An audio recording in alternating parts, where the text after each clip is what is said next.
All right, let's bring in former CIA station chief and Fox News contributor Dan Hoffman. Dan, thank you so much for joining us. President Trump was asked about this Board of Peace yesterday and why an invitation was extended to Russian President Vladimir Putin, and he responded saying, "You can't have all," these are his words, "crybabies on the board. You need people who actually can get things done." And, people who are real change makers. What are your thoughts on that and just your overall thoughts on this board and the importance of it? Yeah, I think, I think the original idea made a lot of sense to have this board that would oversee the reconstruction, the post-conflict reconstruction in Gaza, that we would involve stakeholders in the Middle East to make that happen. It would have been a proof of concept. And of course, the president sees something larger and more grandiose than that.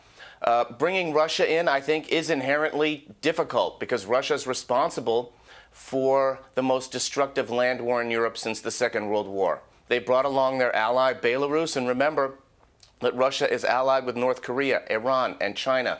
So if anything, they would be sabotaging peace deals.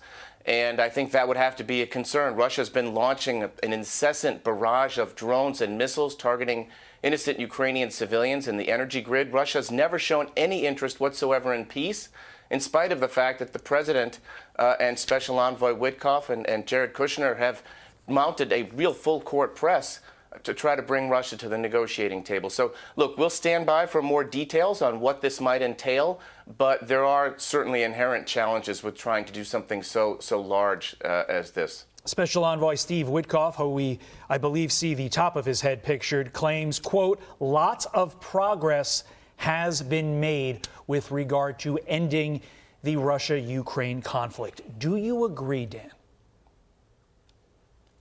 I would respectfully disagree. Look, what Russia wants to do is create the impression that there are investment opportunities post-war for the United States and Russia to work on together, although I would doubt that that could materialize given Russia's flagrant abuse of the rule of law in their own country makes it difficult to conduct business there. That's how they want to frame the war. They want to frame the war as if Russia's winning when they're not. Putin has been responsible for over 1 million casualties.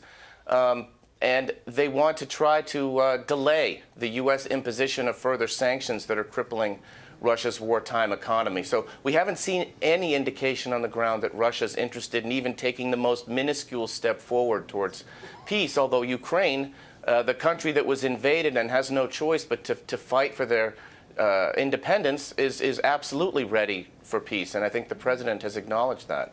Dan, the other big news of the day, of course, is the framework agreement that has been agreed to when it comes to Greenland. And reportedly, that would give the U.S. sovereignty over small pockets of Greenland where U.S. military bases are located. And of course, we have a very important one as things appear to be getting underway on this Board of Peace signing. And we're going to dip into the audio of it when we see the president. We just see Monica Crowley there ushering people onto the stage. But when it comes to Greenland and all that took place yesterday, what are your overall thoughts on the framework agreement potentially giving us sovereignty over small portions of land where our military bases are located? Yeah, I think that, look, analysts will look over the agreement and compare it to our 1951 treaty with Greenland, with Denmark, and determine the benefits of this. Look, there's investment opportunities in rare earth minerals and strategic interests in Greenland for sure. I think the question is whether the president had to go as far as he did, the rhetorical brinkmanship, the threat of tariffs, the animosity between the United States and Denmark and Europe over all of this. Those are things I think that Secretary Rubio will have to deal with, the fallout from our relationships with our European allies, our NATO member partners. And Dan, right now, to remind the audience, we are awaiting Donald Trump's entrance on that stage right there. They are introducing world leaders one by one. Donald Trump is expected there any moment. I'm going to try to sneak in one quick question on Greenland.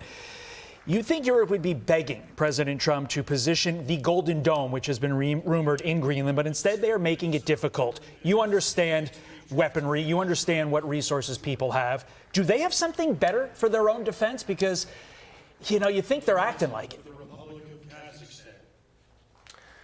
Yeah, I think there are lots of opportunities to partner in Greenland which is part of Denmark, and Denmark's a NATO ally. Denmark, their soldiers fought and bled with us in Afghanistan, and the only time we ever declared an Article 5 support to the United States. And so I felt like we could negotiate a pretty good deal there to ensure all of the U.S. commercial and strategic interests are taken care of, including the Golden Dome. I'm sure we'll see that.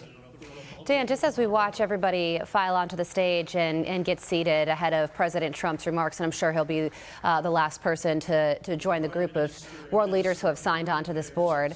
But what are your overall thoughts on this moment in this summit? You know, Davos is traditionally a summit where climate change is discussed among what a lot of people consider to be global elites.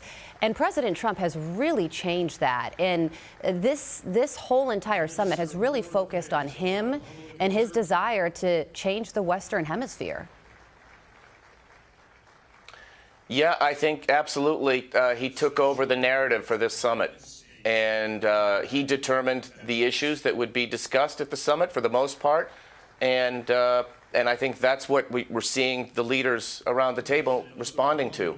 And I think one of the things I'll be looking for this morning when the president talks about this Board of Peace, and one of the things that the president has done is he's put together these kind of ad hoc partnerships and coalitions to deal with various wars around the globe, and we've been able to do that effectively. The concern I would have about a board, that it might turn out to be a bit unwieldy. I think we've been better off many times with an ad hoc approach where we look at a conflict and we assess which countries we can bring together to solve it. So the president, I'm sure, will respond to that, and there will be a lot of follow-up questions, not just today, but in the coming days and weeks ahead. It appears that all of the other world leaders are currently seated. And you know that can mean only one thing. The President of the United States is about to make his entrance any second now. Yeah, so we're looking at the world leaders who have accepted President Trump's invitation to join this board. But Dan, something notable is the countries who have declined, which includes France, Norway, and Sweden. Canada has agreed in principle to join, but said details were still being worked out. Italy is, a little bit concerned about it because they can't accept a board of peace without government approval. But when it comes to those first three countries that I mentioned, France, Norway, and Sweden, why would they decline? And are you at all sympathetic to their position? Well, they declined for now. It doesn't mean that they won't decline. Understood, Dan. In a month or two. Got to interrupt you there because the President of the United States making his way on stage right now. He's being blocked by the people standing and applauding. Ladies and gentlemen, Donald J. Trump making his entrance to the Board of Peace. I'm Steve Doocy. I'm Brian Kilmeade. And I'm Ainsley Earhart. And click here to subscribe to the Fox News YouTube page to catch our hottest interviews and most compelling analysis.